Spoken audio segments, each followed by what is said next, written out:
भारत नेपाल मैत्री महोत्सव का दूसरा पड़ाव महाराजगंज जनपद पहुंचा, जहां जिला मुख्यालय स्थित जवाहरलाल नेहरू पीजी कॉलेज में विभिन्न कार्यक्रमों का आयोजन किया गया। सांस्कृतिक पर्यटन विभाग उत्तर प्रदेश द्वारा आयोजित इस महोत्सव में विचार गोष्ठी, सांस्कृतिक कार्यक्रम एवं चित्र प्रदर्शनी के माध्यम से जानकी मंदिर जनकपुर एवं अयोध्या के राम मंदिर को दर्शाकर उनके वैवाहिक संबंधों को बताया गया। इस दौरान दोनों देशों से आए विभिन्न कलाकारों ने अपने अपने पारंपरिक नृत्य प्रस्तुत कर सभी का मन मोह लिया। इस महोत्सव का शुभारंभ 5 फरवरी को सिद्धार्थनगर जिले से हुआ था। भारत नेपाल सीमा क्षेत्र से जुड़े 8 जनपदों में इस कार्यक्रम का आयोजन करते हुए 23 फरवरी को पीलीभीत में समाप्त होगा।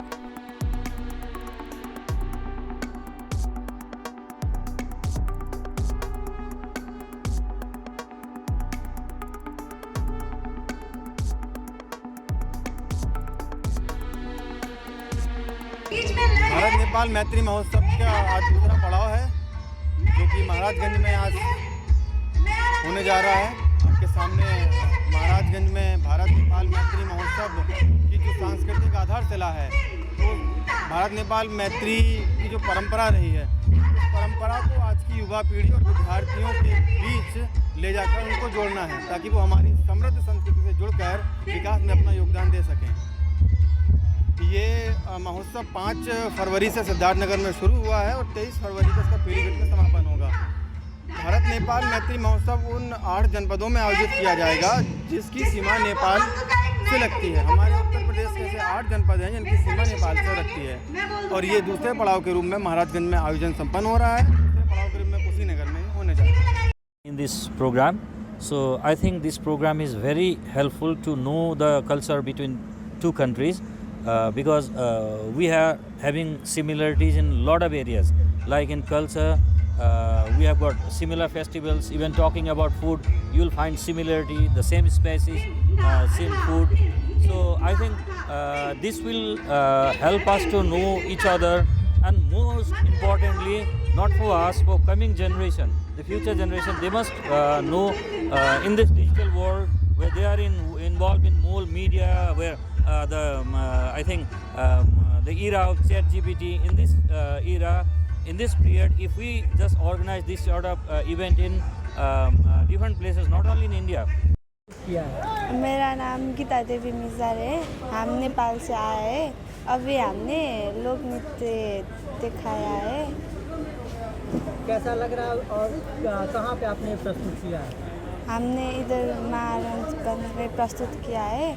अच्छा लगा सब। हम लोग गोरखपुर से आए हैं और यहाँ पे हम लोग एक आदिवासी जनजाति डांस नृत्य प्रस्तुत करने आए हैं, और हमारा यही थीम है कि जंगल में कैसे आदिवासी लोग, जनजाति लोग रहते हैं, अपनी जीवन शैली कैसे वो व्यतीत करते हैं, उसमें ये दिखाया गया। और वो जब खुश होते हैं, उनको फसल पकता है, तो कैसे हर्षोल्लास से अपनी खुशियाँ मनाते हैं, उसी को दर्शाया जाएगा।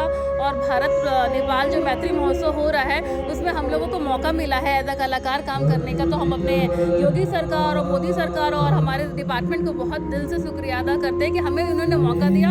और ऐसे आयोजन होना चाहिए जिसमें 2 देश के संस्कृति कल्चर एक साथ एक्सचेंज होते हैं, एक दूसरे को जानने का मौका मिलता है और भाईचारे का मौका मिलता है। नाम है जितेंद्र कुमार और हमारा पूरा दल ललितपुर उत्तर प्रदेश बुंदेलखंड क्षेत्र से आए हैं। और आज हम भारत नेपाल मैत्री महोत्सव में, जो एक अंतर्राष्ट्रीय स्तर का मंच है, इस पर हम लोग अपना बुंदेलखंड का प्रसिद्ध लोक नृत्य राई प्रस्तुत करेंगे।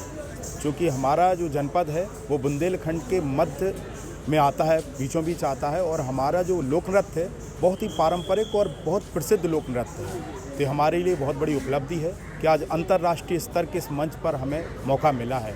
इसको लेकर हम लोग बहुत खुश हैं और बहुत उत्साहित हैं। जैसे ये भारत नेपाल जो मैत्री महोत्सव हो रहा है, ये सिद्धार्थनगर से चल के लास्ट पीलीभीत तक होगा, और इसमें भारत और नेपाल का जो मैत्री है, जो इसमें संबंध दिखाया जा रहा है आर्ट के माध्यम से, नृत्य के माध्यम से और फोक गायन के माध्यम से। कुछ भारत का फोक गायन है, कुछ वहाँ का फोक नृत्य है, तो दोनों मिलकर के दोनों देश के कलाकार आके मंचन कर रहे हैं। तो उससे एक समाज में, विद्यार्थियों में एक नया मैसेज जा रहा है हमारे देश में कि नेपाल भारत का अभिन्न अंग है और एक अभिन्न मित्र है, और भारत नेपाल का एक अभिन्न मित्र है। तो दोनों एक दूसरे के पूरक हैं। तो इससे बड़ा मंच और इससे बड़ा समागम नहीं हो सकता है।